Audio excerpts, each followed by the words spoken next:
Yeah, somebody told me a long time ago that shitty salespeople fight to sell and good salespeople sort. Yes. And that sort of plays into this idea of marketing, right? As if you market very well, you don't have to be able to sell as well in person if you did the marketing right.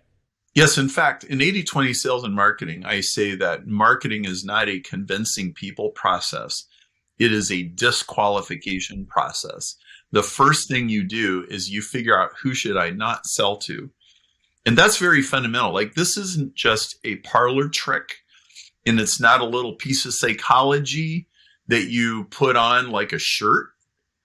It's a fundamental truth. And so in the book, I describe the 5 power disqualifiers, which my friend John Paul Mendoza came up with. And they are the 5 things that are always true anytime anybody sells anything to anyone. And this is a pretty profound thing if you really think about, okay, so there are 5 things, and if I meet these 5 criteria, I'm probably going to sell something. And if I don't meet all 5, I'm never going to sell any. Yeah, that's right. So number 1 is they have the money. Mm-hmm. Guess what? If they don't have the money, no matter how long you hold hands and sing Kumbaya, they're not going to buy it. In fact, what the hold hands in Kumbaya thing usually ends up being is you buy it for them, which is a really terrible way to make money. Like, it's just, you never make money when you buy the stuff with your own money and give it to the customer because you wanted them to have it so bad. The second power disqualifier is they have a bleeding neck. People do not buy things when they're comfortable and happy and satisfied. They buy things when blood is squirting out of their aorta and splattering on the ceiling. Like you go to the emergency room with a broken arm, you will find out that your definition of emergency and their definition of emergency is not the same thing, right? But you're sitting there with a Good Housekeeping magazine in the waiting room, holding your broken arm and filling out a clipboard.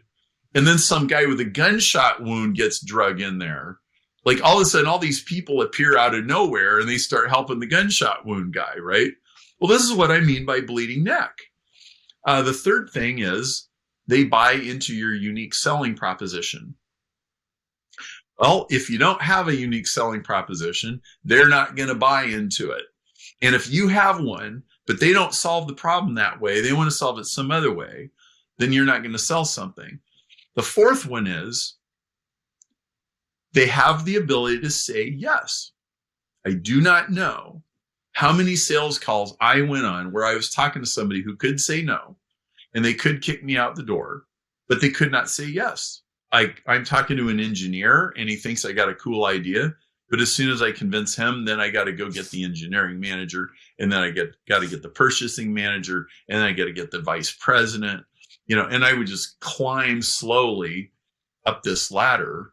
Or like, if you're selling kitchen remodeling, if the husband's there and the wife is not, you're not selling a kitchen remodel. And the fourth thing is it fits their overall plans.